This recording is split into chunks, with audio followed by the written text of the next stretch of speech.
biasa. Penonton. Penonton. Ikan lele, patile panjang. Nyangkut di kail, nyangsang di jala.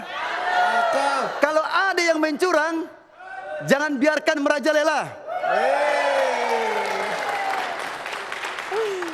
Baik, terima kasih Anda masih di Menanti Jawara Jakarta. Tadi melanjutkan kalimatnya Mas Lukman. Boleh dilanjutkan pertanyaannya Mas Lukman. Terkait bisa jadi kampanye hitam itu tidak disebarkan oleh lawan yang menyerang tapi justru berpura-pura. Jadi begini, sekarang itu modusnya seolah-olah menjadi pendukungnya salah satu paslon, tapi sebenarnya dia enggak. Dan dia gini, sekarang yang isu paling hot yang aku pantau adalah Jakarta Syariah. Yang akan digeber oleh timnya Anies Sandi. Gitu. Tiba-tiba ada akun yang saya tahu tuh, akunnya itu sebenarnya bukan akun yang sekarang, akun masa lalu, tapi diganti nama. Tapi dia mengkampanyekan terus-menerus Anies Sandi itu mau membuat Jakarta menjadi kota syariah. Yang itu sebenarnya dibenci oleh banyak pihak. Karena kan kita negara Pancasila bukan negara syariah. Dan itu terus-menerus, seolah-olah dia pendukung Anies Sandi. Padahal kalau lihat jejaknya ya enggak. Nah sebenarnya akun-akun kayak gitu tuh banyak. Kalau kita di tengah perang melihat lawan dengan mudah kita mendeteksi. Tapi kalau udah menyaru begini, ini yang repot. Ini yang repot. Makanya tadi kalau sampai membawa ke polisi segala macam, itu penting itu. Yang dicegah adalah pihak lawan yang melakukan black campaign. Tapi jangan lupa yang paling berbahaya itu penyusup kayak gini nih. Oke, dari tim Anies Sandi sendiri apakah sudah mengantisipasi hal seperti ini Bang Sandi? Betul Pak Nukman sampaikan itu salah satu yang menjadi komplikasi ya.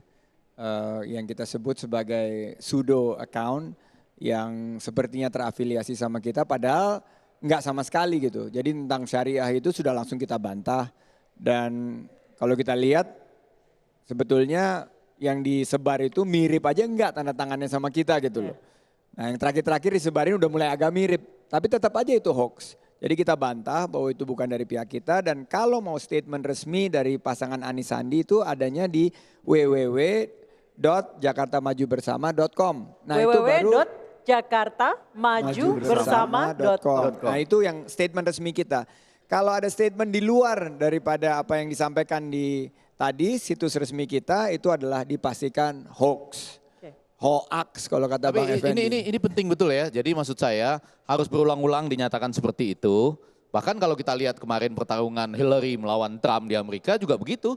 Ketika debat pun dia sampaikan kalau mau tahu yang pasti lihat ini ya website www ini apa gitu. Jadi maksudnya supaya ini kalaupun ada perang yang diwarnai oleh hoax dalam pilkada ini, ada juga acuan. Kalau ingin melihat pernyataan pasangan nomor 3 ataupun pasangan nomor 2, itu adanya di www. Jadi ketika dapat sesuatu yang kaitannya dengan hoax, langsung coba aja ke web atau akun resminya gitu ya. Lalu dilihat pernyataan yang mudah-mudahan cepat bersambutnya. Jadi kalau ada sesuatu beberapa detik kemudian oleh tim sudah dijawab dengan seperti itu. Jadi kita membantu orang untuk langsung mengacu kemana ketika ragu-ragu ini hoax apa bukan. Itu membantu menyelamatkan semua sebetulnya gitu. Oke, apakah dari tim Anies Sandi sendiri sudah mempersiapkan tim gerak cepat? Iya tadi sudah kita siapkan satgasnya khusus untuk mengantisipasi hoax. Dan mengantisipasi ini karena ini akan intensitasnya semakin tinggi karena ini pas 4 minggu sebelum pencoblosan 19 April intensitasnya pasti akan sangat tinggi dan pasti serangannya itu bentuknya variannya ya tentunya sangat mungkin tidak bisa diprediksi. Jadi kita mesti siap intinya kita tingkatkan sumber daya kita dan yang paling penting sebetulnya doa. Karena kadang-kadang kita mau nyiapin segala macam susah ya udahlah kita doa aja karena itu yang paling ampuh kemarin di putaran pertama juga kita bilang keterbatasan sumber daya. Kita tahu bahwa untuk membangun sebuah mesin yang kuat sekali kita nggak punya kemampuan. Tapi kita alhamdulillah banyak relawan-relawan yang bergabung akhir-akhir ini mudah-mudahan itu bisa memperkuat dan Satgas ini bisa cepat membendung dan gercep terhadap hoax tadi. Oke, kita ke Mas Lukman. Mas Lukman, boleh mengajukan pertanyaan kepada Bang Sandi terkait strategi juga visi dan misi dalam berkampanye karena kita lihat memang putaran kedua ini nggak sampai sebulan lagi, udah sebulan kurang 3 hari. 3 hari. Oke, kalau dari diskusi sekarang ini sebenarnya sudah terlihat.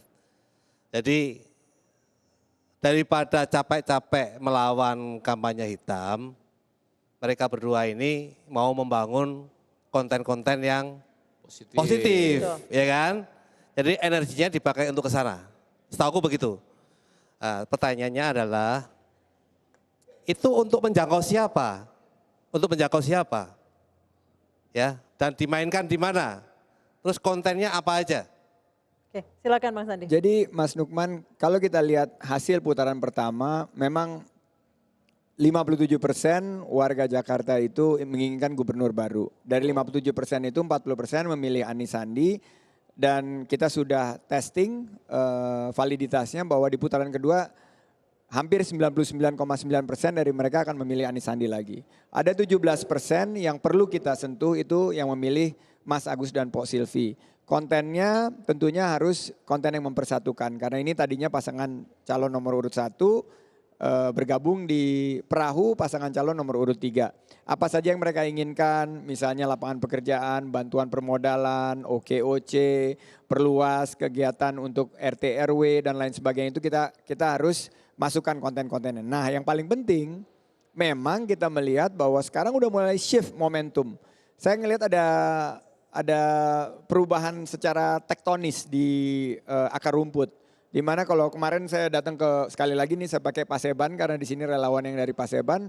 Itu kalau dulu kita datang itu mungkin 100-200 orang yang berkumpul, kemarin itu hampir 1000 dan itu tidak dimobilisasi. Mereka datang menginginkan interaksi dengan calon pemimpinnya. Nah, bagaimana caranya kita bisa menebarkan konten-konten ini? Mungkin kita terbatas karena nggak bisa melalui televisi, iklan nggak bisa. Jadi kita harus memang memakai sosial media.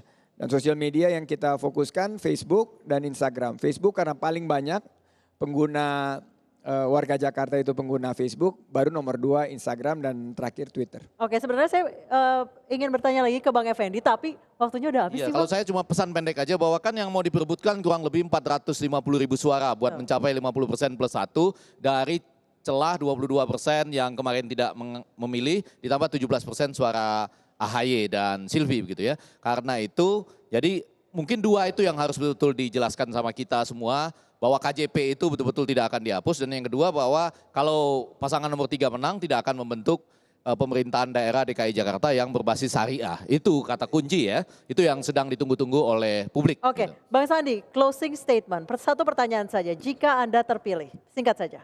Jika saya terpilih tentunya KJP akan diteruskan, malah ditambah fasilitas dan manfaatnya. Program-program yang bagus sekarang akan diteruskan, akan malah digiatkan, ditambah fasilitas dan manfaatnya. Berikutnya program-program seperti OKOC ini akan menciptakan lapangan kerja.